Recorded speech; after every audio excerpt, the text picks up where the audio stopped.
Welcome to the Heads Together podcast. I'm your host, Jill Mokes. I'm feeling uber jazzy. And you know why? Because we have Ms. Rebecca Gunter joining us again. And she's one of my favorite people on the planet. She is here to share with us all about her new project, which is called Renegade Serenade. Is that the best title you've ever heard in your life? I think it's the best title I've ever heard. And we are getting right into it. We are talking disruption. We're talking bravery. We're talking about disrupting the status quo, doing it your way and the highway. So I don't want to ruin anything. I'm not going to ruin any of the surprise. Let's get into the episode. Let's go. Welcome to the Heads Together podcast. I'm Jill Mokes and I am obsessed with cutting through the noise when it comes to growing your business. Each week, via intimate coaching conversations and inspirational stories, I share what it really takes to get the results you want in a way that feels right to you. I am all about attracting higher ticket opportunities, building authentic relationships, and creating the abundant, full-fat version of your dream business. I mean, how many of us have beavered away creating a light version of what we really want? The thing is, I honestly believe when you're outstanding at what you do, there is no limit to what you can achieve. So, are you ready to put our heads together and make it happen? Let's go.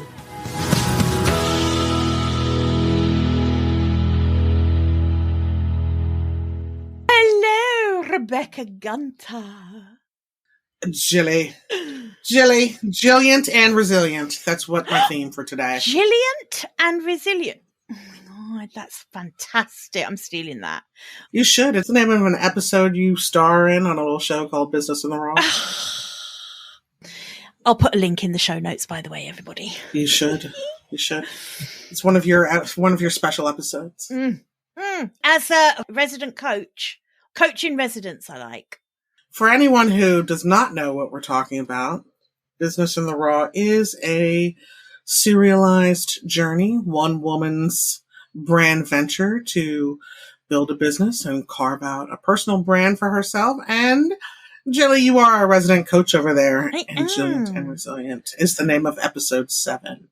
So yes. I encourage your podcast listeners to check out that epic business TV. I'm hanging on the edge of your seat. It's a great show. That's because you're in it. Obs. That's because you're in it. No, you're a phenomenal host. You are a phenomenal host, number one. Janine, whose story it's following is just amazing. So yeah, if you haven't already subscribed to it, you can subscribe on YouTube and you really should. On 100 TV. Oh my God. How lucky are we with Janine? She's amazing. She's on a lotus flower. I love her. Yes. She's the perfect entrepreneur in residency. Yes, she is. She's open. She's accessible. She's hilarious. She's warm. She's very coachable. That's my favorite part. Because she's so open-minded. But not coachable to the point where they don't actually ever do what you say. They're just giving you lip service. Like, you'll get pushback. Perfect mix. She's her own person. Yeah. She's beautiful. Yeah, I really love her. I must admit, I do.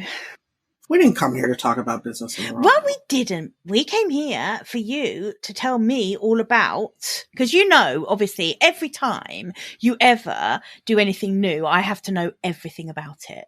Like I need to somehow wheedle my way in to be involved in some way.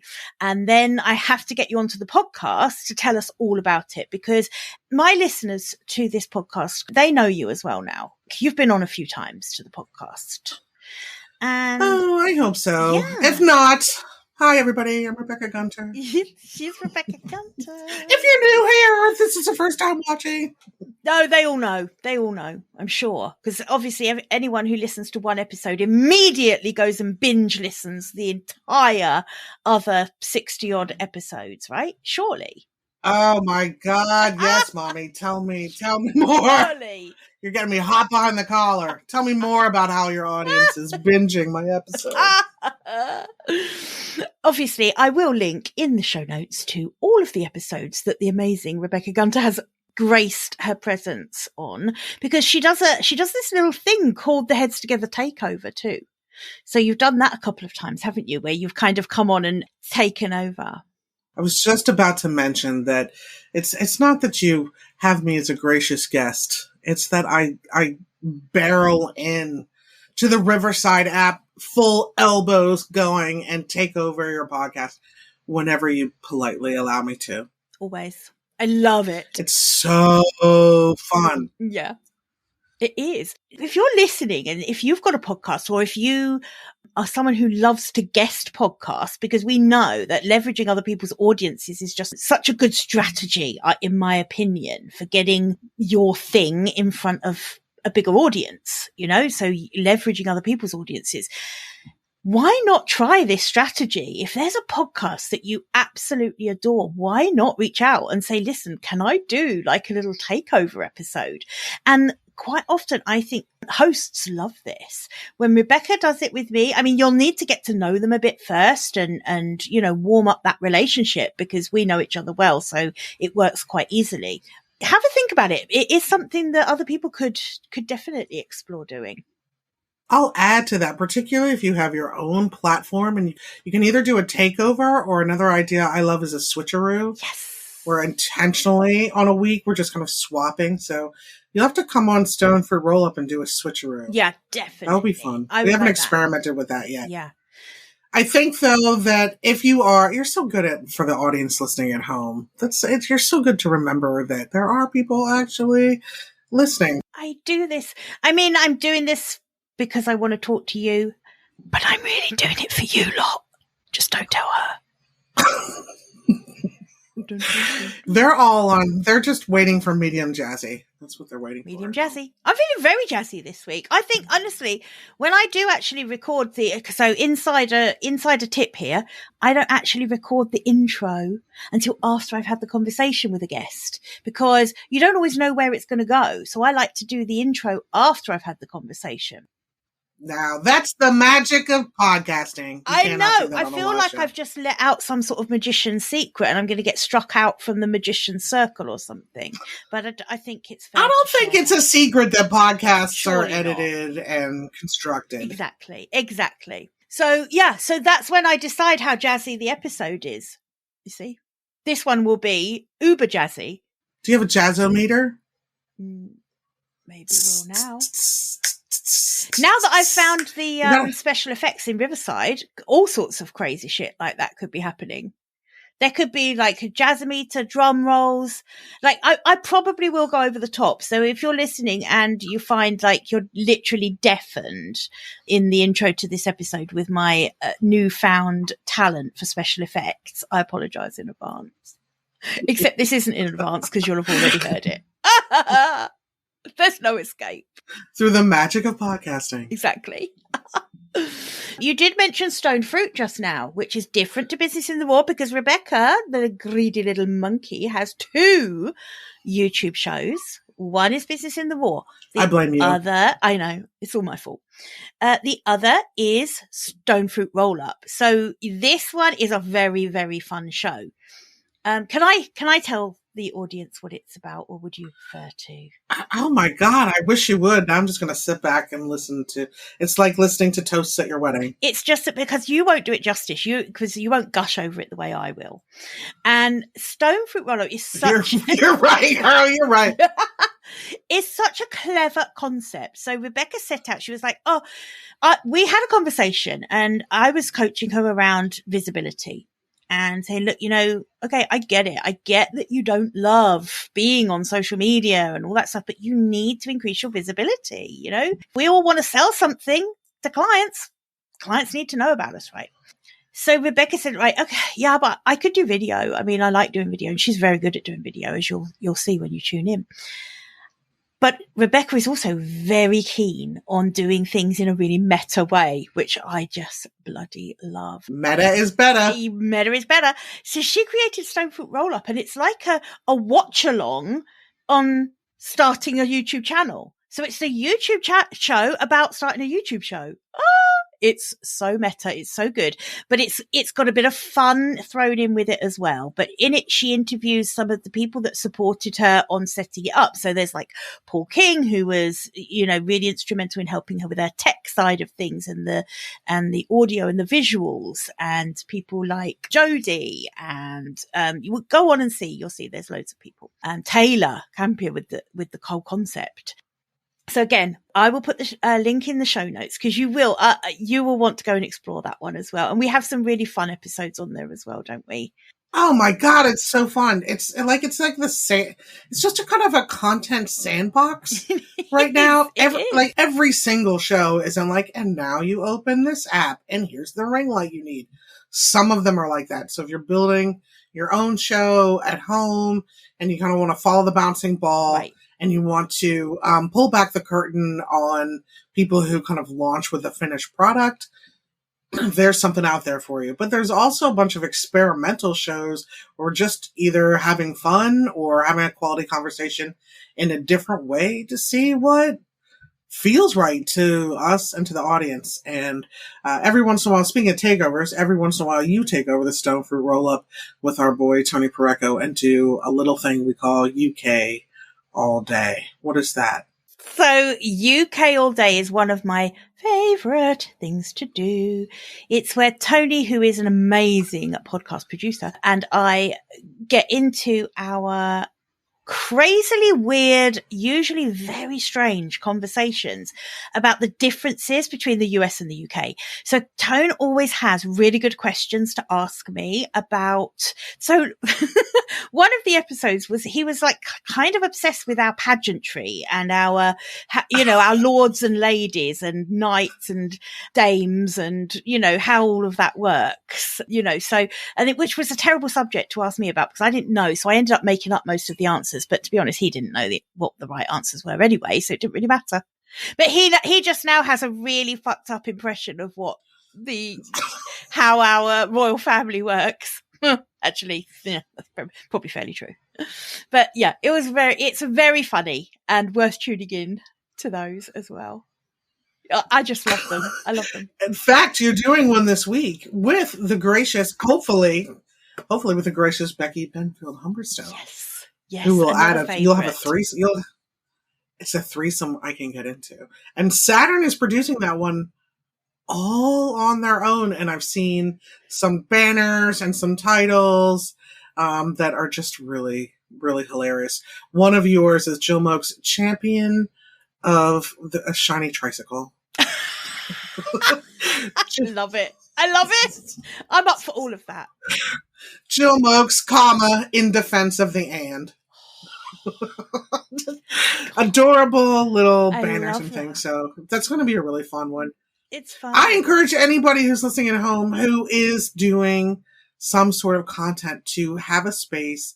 The beauty of the roll-up is that, like, compared to Business in the Raw, which is a serious show about building a business and a brand, and you're a fly on the wall on an entrepreneurial journey, etc., takes all the pressure off the roll-up for me, because that doesn't have to be anything if I have the serious show already.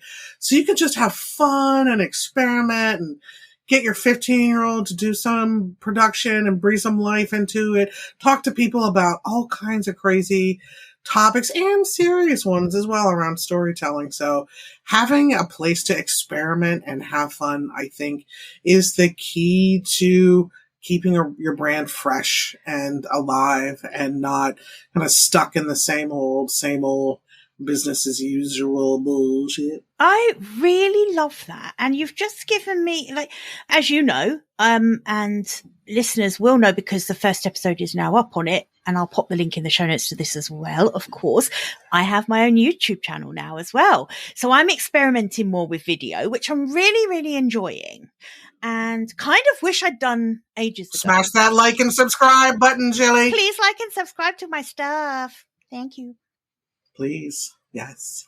I do kind of wish I'd done it ages ago, but also, what you just said has just hit me. You know, YouTube now, you can have playlists for different collections of content. I think wouldn't it be fun to have an outtakes playlist? So, you know, when you're editing and you make mistakes and things, you could make montages of outtakes or just have like kind of silly conversations in there sometimes, because sometimes content creation can get very serious, particularly if you're one of those people who's like, right, okay, I batch create my content on the second Tuesday of every month, and I will do that from morning till night, and I won't stop until I've ticked my box for each of those different pillars of content that I need for the month, you know, and that can get quite serious. And we all know the power of authenticity now. No one's interested in super polished training videos. Like, no one cares about that kind of content now. Everyone wants human content. In the age of AI? Yes. Oh my God, yes.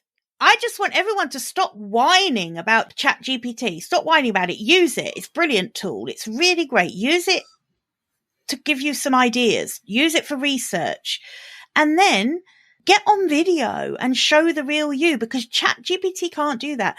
Oh, Rebecca, share the quote from Jude Charles. Oh, God.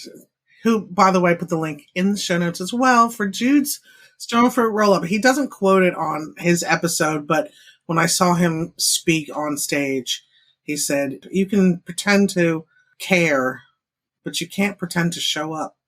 And that's so profound to me. It really is to me too. It's so profound. It's really profound. And the more I thought about that, I just thought, God, it's so true. You can do the stuff on ChatGPT. You can grab all of that content and it will please SEO potentially, and it will tick some boxes for you. Will it really forge the relationships, the deep relationships, that true connection? You can pretend to care. You can't pretend to show up. You either show up or you don't. You either show up or you don't, but I'd still want to acknowledge like how vulnerable people feel to show up and be themselves. We've been conditioned, particularly in business and particularly as women, if you do not show up polished, people will not take you seriously. Absolutely. There's so many chips stacked against us for like invalidating or stealing our ideas, blah, blah, blah, blah, blah, blah, blah. So if you don't show up with your like, you know, ready to go, all buttoned up, the fear of not being taken seriously, being dismissed, is very, very real for women. So I think it takes a real act of like rebellion and courage and to be a bit of a disruptor, if I may, to show up as yourself. Like, be silly, be goofy, be vulnerable, say dumb shit, have your phone ring in the middle, your mic isn't working. All of that stuff is real life. We have to we have to really take a chance in being our real selves. You're right. And also the danger is that we let our fear of exposing those less perfect parts of ourselves stop us getting the actual bloody message out, or stop us telling people about the thing we're so good at that people pay us to do. You know, we stop ourselves from actually getting that out there. It's actually crazy if you think about it. In our pursuit of perfection, particularly in terms of marketing content, we want our marketing content to be so on point and to just, you know, tick all of the marketing boxes that we lose sight of what we actually do marketing for. Oh, hang on. It's to actually bring awareness and to what we do, to how we help people, how we serve. So that makes no sense whatsoever. You're tripping over words or, you know, just kind of being a real person. I'll say another thing about us being the fear of perfection. Like my private client, Jennifer Thornton, Darling 304 Coaching, calls perfectionism a tool of fear. And I think that's so true. It is. And when you operate in that fear mode, what you cannot also do is create, innovate, or ideate. You can't do that when your brain is in fear mode. So it's very difficult, I think, to continue to grow and evolve as a person, as a business, as a personal brand, when you are in the fear of perfection mode, because you're not going to come up with a new idea, which is why, the roll up is so fun, because I've just kind of 86, which is a restaurant term of cut it out. We have 86 fear. Just have fun and be experimental so that new ideas can arise within that ecosystem. And they do. They wouldn't if we were all well, thank you very much for coming for this interview. Won't you give us your pitch? And then the person gives their perfectly polished pitch, and then you kind of move on. We've seen that content. We've seen it. We've seen that perfect interview show. Let's actually have quality conversations. Yes, real conversations that actually make sense, that people can really understand, instead of blinding people with science like so many people do when they're so keen to get their polished version out there. They don't realize that by the end of it, the person listening is like, what was she actually talking about? But everyone pretends that they understood. Yes. Good point. Information. Collaboration. Black leather gloves. Do you remember that on Step Brothers? I'll put a link to that in the show notes. One of my favourite films. These show notes are going to be media meatloaf. 1,000 links. Exactly. Have fun over here. Be serious over there. Learn that black glove joke. But just thinking about what you're saying there, and this is rather nicely going to pivot to our topic for today. I was wondering when you were going to pull out that magical segue. I'm going to marry it round to it at some point. But I just want to say before we do leave that topic, and that is that I have very often met women. Some of them have been clients, others have been just contacts or in my network.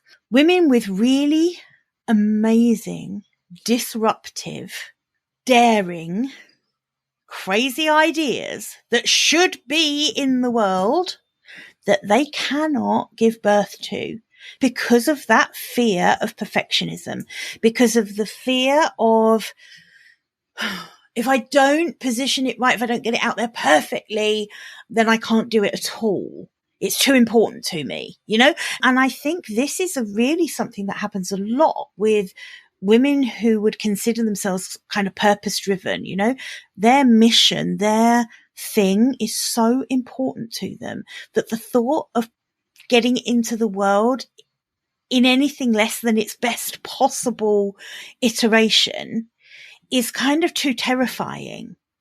And I guess that call to let go of the need for that and allow your inner disruptor to come out. Just do it your way. Just allow yourself the freedom to get out, to put it out there and see what happens. And this isn't the same as the people who say, done is better than perfect. Because that literally makes me want to kill myself when people say that. Because I'm like, well, no, actually perfect's better than just done and it's shit. So that just literally makes no sense. But there is something in not letting the fear of it not being perfect paralyze you. And give yourself space to let the disruption erupt.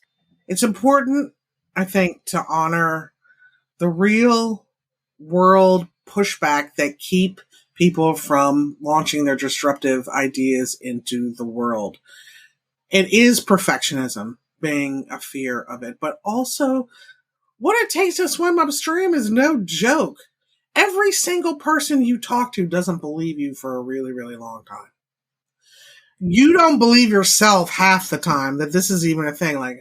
Have I been hit? Is this idea even viable? Every advisor you go to help you get the project off the ground will be like, well, we don't do it that way. We don't do that around here. That's not how things are done. So it's not just about the fear of perfectionism. Mm-hmm. I think it's also about just how freaking hard it is to stand up and do something. Just be like, actually, status quo, boop, fuck off. We're going to do it this way from now on because this way is better. That takes a level of courageousness, and you're putting your own income at risk if you're an entrepreneur. You are putting that at risk. So to go from, my own story is a perfect example of disruptorship. That's not what I'm saying. But let me just lead you down that path of I'm a copywriter, and everybody expects copywriters to say the following words. I write in your voice. And for years I did that. I write in your voice. I do a deep discovery and I learn who you are. We do a positioning and then I write in your voice.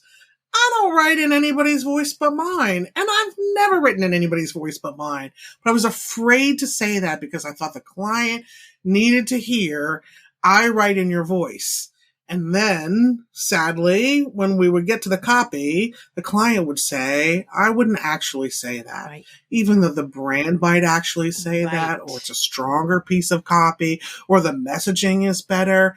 But I've already set up the dichotomy that I write in your voice and you start to think, I wouldn't actually say that, and then it's dead in the water. Yeah.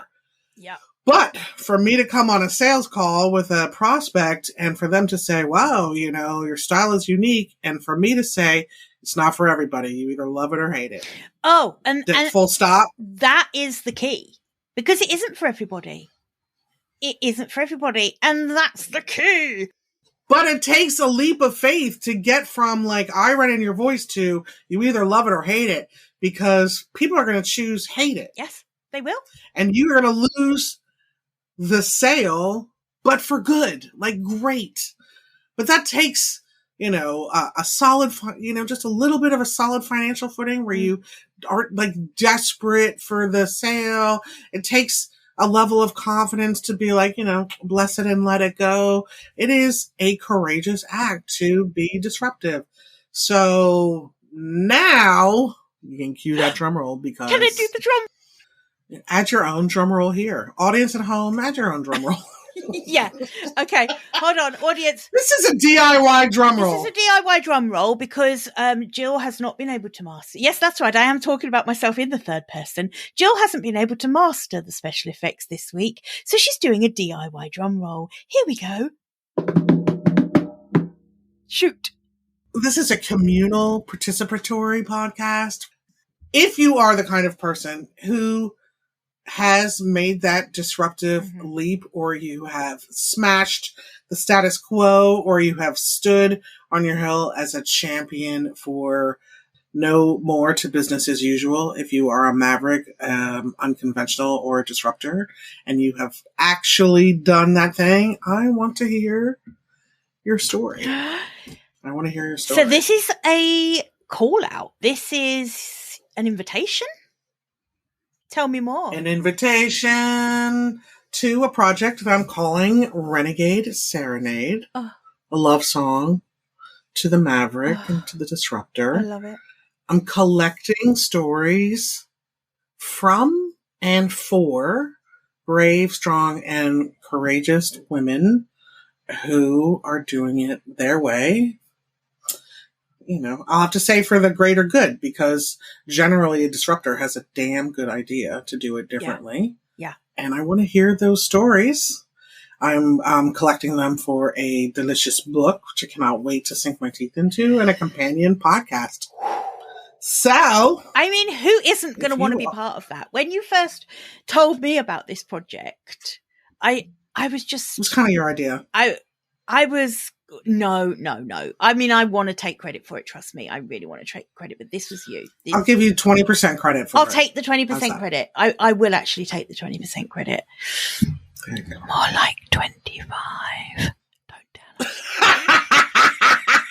I tried to give you a lot of credit. And to be fair, I have to give a lot of credit to our mutual client, Sarah Hardery, who also came up with this ideas. So I'm inspired by something you've already done, and she suggested it at exactly the right time. So shout out to Sarah, who really inspired Renegade Serenade. Oh my goodness. I mean, it's going to be amazing. And I think your generosity really because this isn't going to be an insignificant investment of your time to do this. And you're a busy woman and you have to write it all, but it is a generous act, I think, to give women a voice and some of these women will already be out there doing their thing, right? So if you're listening and you class yourself as falling into that real maverick disruptor category and you have a story to share, then I think we're going to put a link right in the show notes for people to get to register. RenegadeSerenade.com. If you're listening and you're like, oh, I want to be part of that book and that podcast, hell yeah, then you can do that. But some people listening are going to be like, I work a reasonably tame job, but I have something inside me that won't go away. And I keep thinking about it and it definitely falls into that category. We want to hear from them too, don't we? We want to hear it's the ideas, it's the voices that you want to hear. It's the ideas and the voices to serve for other women as a shining example that it can be done. We don't have enough storytelling or examples. I'm collecting these stories because I think if we can see it, we can be it. Yes. By nature, disruption is like an uphill battle. You're swimming against the current. You're getting all this pushback. You're insecure yourself. Your ideas might feel unsupported. If you had seen other people out there publicly doing it and succeeding at it, you'd have more courage to try it for yourself. For sure. Look, they didn't die. I made it. Whew. I feel like disruption, it's used a lot. And I don't think it's always used in the way that people really intend it. Just share with us what your take is on being disruptive. I think it's any time that you want to do something differently, that it's an unconventional approach. Let's take Donna, for example. Yeah. One of my clients who's in the accounting field. So the reason Donna and I mesh so much is not because she is out there building a new tech app or, changing the way we get drinking water or doing this like huge upheaval that we never look at things the same. But what she is doing is she is taking accounting out of like the suit and tie and calculator and giving people a relationship with their accountant that is more like a partnership growth strategy. It's kind of like a 4-season approach versus just like filing at tax time. She never has a picture on any of her marketing materials that has a calculator, a pencil, a shirt pocket, an office, a desk, a computer, nothing. It's all kind of like a lake and a boat and like living your life, like get your life back.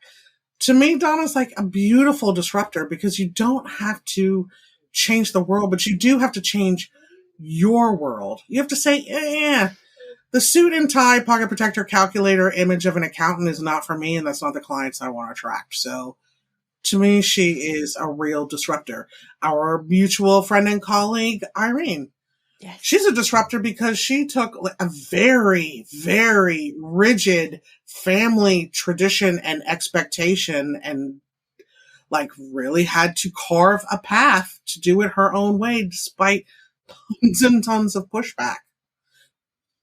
So, and that was within her family structure. Her positioning ends with a beautiful line of life is too short to live it for your ancestors. Like that is so beautiful for me of doing something differently.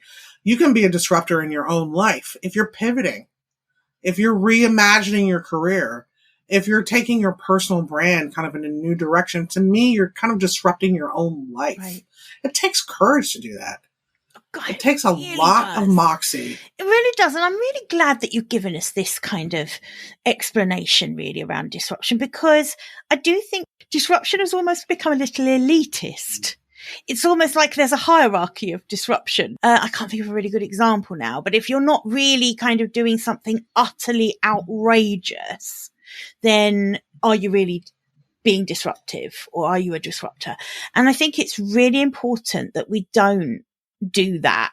Don't be elitist. Don't put ring fences around and only let the cool kids in, because disruption is a very important part of entrepreneurship. Entrepreneurship is about change. And an important part of our society. Absolutely right. Yeah. And really important. And again, it's about change.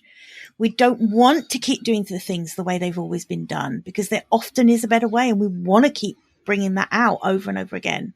So thank you for making that so accessible to people. And yeah, it's not just for the cool kids. I'm so glad you brought that up. I would never want the Heads Together audience to be sitting at home and being like, well, I'm not really a disruptor. Right. Because I'm not changing the entire world.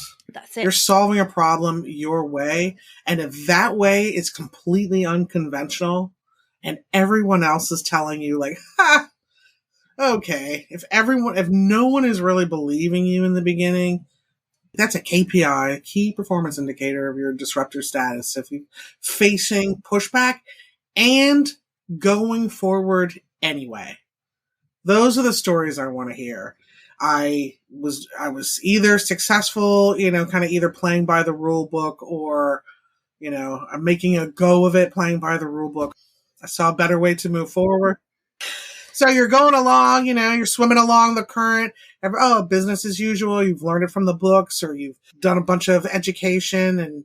But if you see another way to do it and you kind of jump out of the stream and start building your dream on the sidelines and people are like, that'll never work. I want to hear from you.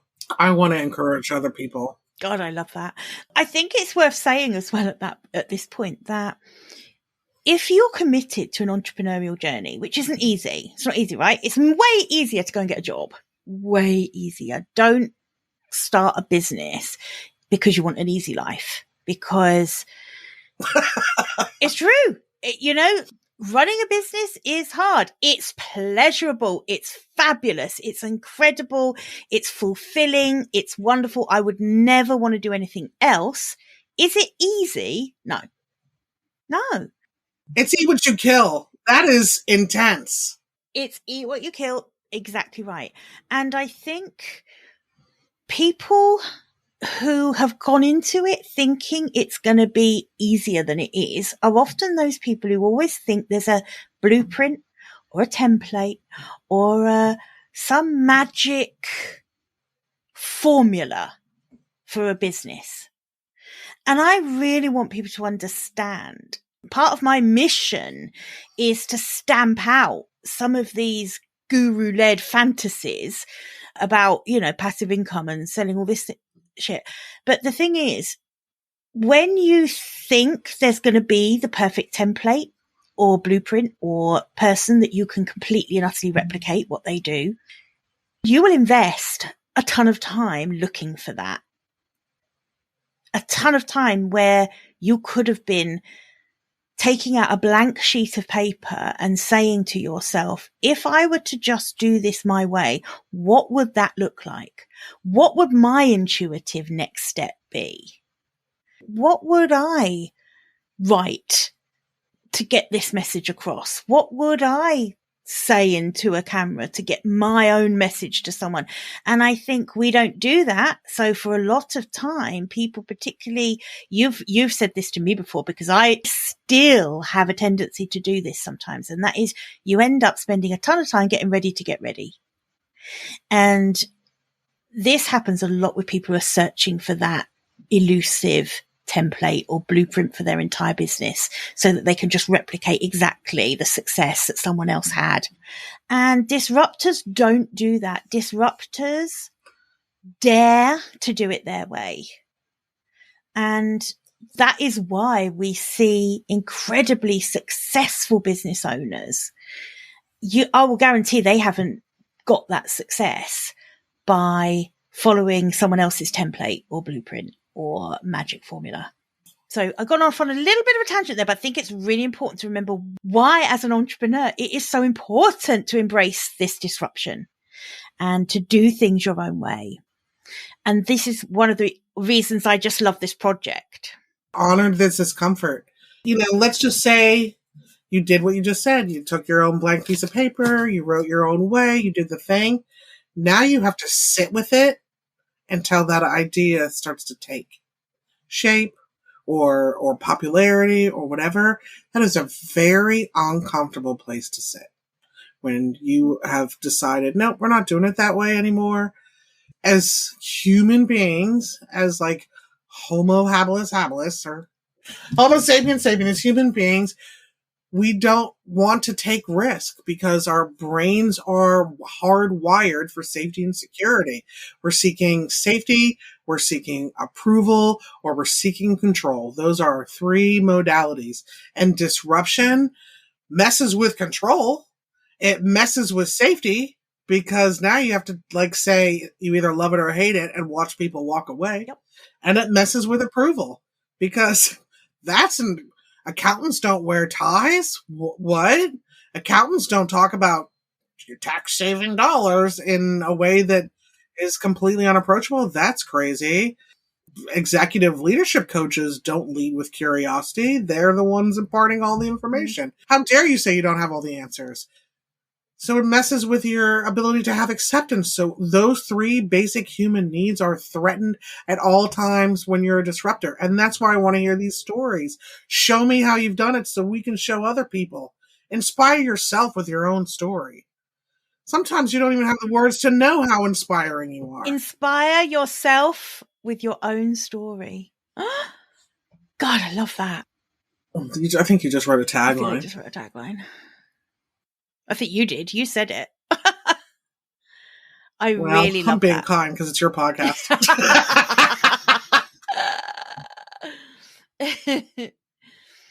I said I wrote it. Inspire yourself with your own story, man. It is hard. It is hard. It is absolutely hard to do, but my God, that is how we change the world.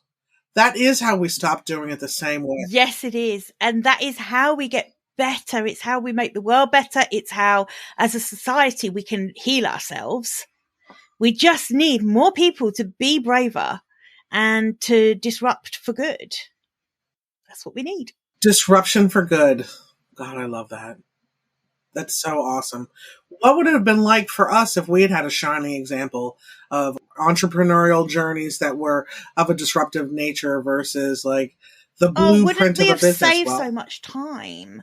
Well, I suppose with my clients and with the content that I put out with the podcast and now with the YouTube channel as well, I think part of it is if you like, it is my own kind of counter-strike against all of that noise, that internet noise of the big marketers and the gurus who built these huge email lists in a different time to the one that we're playing in now. Of course, they're multimillionaires because they can create a shitty offer, put it out there, and their email lists are so big, they'll still have a 7-figure launch with it, right? But most people don't operate like that. Most people aren't operating in that arena. So the strategies that work for those gurus aren't going to work for the people who are building their business now, 2023, where we are now and forward, right? Everything's getting more real. Also, when they were gurus and starting out, they were the disruptor. Amy Porterfield was the disruptor. These were people who were like, whoa, you don't have to do it that way. Tony Robbins has freed millions of people from like these toxic, limiting beliefs and just allowed so many people to expand their mind and to step into like business mastery and all that. And now they're the gold standard, but they didn't start to be the gold standard. That's right. But now anybody who follows them is no longer a disruptor because they changed the paradigm. They changed the story. And also, I think the danger is that a lot of the teachings of people who did it that way when they were the original disruptors, that doesn't work now. And this is why I'm so keen for people to be disruptive and to not keep searching for someone else's template. To work out what your way of doing something is. It's so important. It's so important. So the fact that you're bringing together these stories of this to act as, oh my God, being inspired by your own story, that's just going around in my head. I think that's amazing.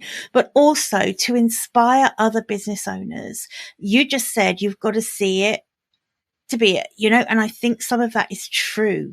It's very, very comforting to know that there are women out there who took that blank sheet of paper and literally made up every word on it. I just think that is. And sat in the uncertainty, sat in the lack of approval, sat in the lack of security, sat in all of that, and just believed enough that this way that they could, if I could frame it in a Jill way, they could do it your way and the highway. That's it. Yeah. They could do it their own way. They could stand up and stand out, or sit down and shit in. Oh, yes! and make it. But it takes a real leap of faith to do it. Yeah. And if anybody can do that, entrepreneurs can do it. So I think I'm talking to the right crowd, at least. And hopefully. If you can't do it, you have to question whether entrepreneurship is right for you. That's the truth. Damn, she said the quiet part out loud. I know. I went there. Sorry. Oh, why did I just start sounding like Forrest Gump? I don't know why. We'll leave it in. I quite like it. Sorry. But yeah, I think it's true. If the thought of going off-piste, of being disruptive, of doing things your own way terrifies you, and you need that validation and comfort of doing something the way someone else has already done it to the letter, you have to question whether entrepreneurship is for you, because it's a long road. There is no such thing as overnight success. There just isn't, however much people want to sell you that there is. I know. Bam. No, it takes grit. And it takes being disruptive. So thank you. Now, you can be successful as an entrepreneur, beavering away to light version of yourself. You can take a tried and true business model, execute it flawlessly, have very good service, still be an entrepreneur, still be successful. You can do that. I'll ask you whether or not you're truly happy. I would push back on that definition of success. Yeah. You could have the numbers, you could have the income, you could have the employees, you could have a brand that is commercially viable. You could have kind of like from the outside look very good, and maybe even from the inside. But how does it feel to you? Are these the right clients? Were my clients before where I was like, I write in your voice, making me as happy as when I find another disruptor that I can then tell I can articulate their differentiator. I can position them. I can breathe life into their ideas and words and messaging. I can give them the soapbox that they've desperately wanted to stand on, but couldn't find the way to say it before. Now that's true happiness, but you gotta let that go. You do need to check out, Rebecca, and I know you will have already, but if you haven't, do go to stonefruit.com as well and reach out to her, because Rebecca, you really are an incredible talent for women in this disruptive space and for colourful, just people who want to be different and who have something to say. Like you say, either stand up and stand out or sit down and shut up, because there's no in between with the people you work for and with, right? And thank God. Thank God that we can tell those stories. Yeah.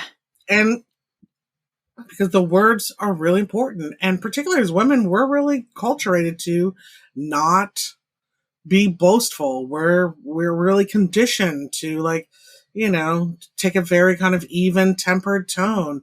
And if you get to me, honey, I'm going to give you words that will leap off that page and be very unapologetic.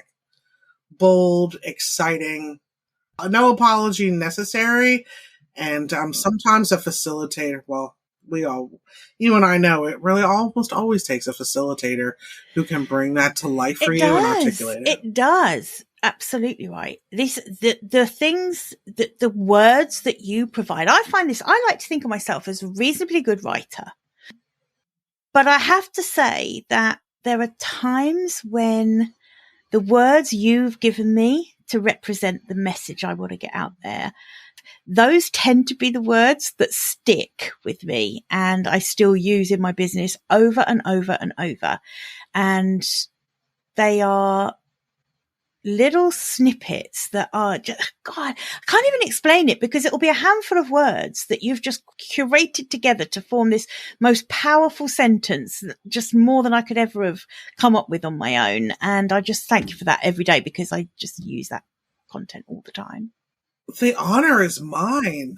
I want validility. What is that, pickle? Is that validility circus? We all want validility.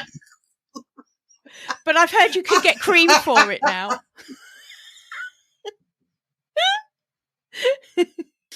So, Rebecca, as always, thank you. Just thank you for everything you do for me personally in my business, but also thank you for bringing this project to us, because I want to be part of it if you'll have me. And I just know that so many incredible women are going to register for this, and I want to hear their stories. I really want to hear these stories. So I just think I love everything about this project. I'm so glad you're doing it. And like I say, I will link to it in the show notes, because I want everyone listening, think about it. And even if you've never thought of yourself maybe as a disruptor before, really have a think about the way you do things, because I bet some of you out there just didn't realize how original you are in the way you do it. And we want to hear your stories, right? So, Rebecca, thank you for coming on again. And if someone is listening right now and wanted to reach out to you for possibly private work or something like that outside of the project, is there a good way for them to do that? Email or something? You are so good at setting it up. I just want to also acknowledge that beautiful thank you and share that so welcome. The honor is truly mine. It is such an honor to articulate people's uniqueness and their differentiator in words, to hold up a mirror to who they are in a way maybe they haven't even seen themselves before. I mean, that's a bad bitch. Bad bitch. It's a real honor. It's a real bad bitch. It's an honor. So thank you. But yes, if you'd like to see me or reach out to me, you can find me at RebeccaGunter.com. You feel free to email me, Rebecca, REBECCA @RebeccaGunter.com, or visit me over at stonedfruit, STONEDFRUIT.com. And please, and thank you in advance, explore Renegade Serenade at renegadeserenade.com. That is where you can apply for your slot to be interviewed. We will interview you. There is a companion podcast. I am writing a book. I will tell your story. It's free to participate. There's no hard sell. You either want to join in or you don't. This isn't a for-profit project in that kind of way. So there's no reason not to come and tell me your story. And there's no reason not to apply. You never know what we can reveal through the discovery that you hadn't seen for yourself. So I'd love to sing your song, Love it. Renegade Serenade. And if you're a disruptor who's been looking for a copywriter who can absolutely stand up and stand out, or sit down and shut up, or coaching as a private client, I'm here for that as well. Wonderful. Thank you. And thank you for coming on again. And I think that's a wrap. Oh my God. We'll see you Thursday at UK All Day over there at the Roll Up. Definitely. Bye for now. I hope you enjoyed this episode, and that getting our heads together this week has filled your mind with what's possible. If you love the show, would you do me a massive favour, please? Would you leave a 5-star rating on Apple Podcasts? It would really help me put more heads together, reach more ears, and expand more minds. Until next week, bye for now.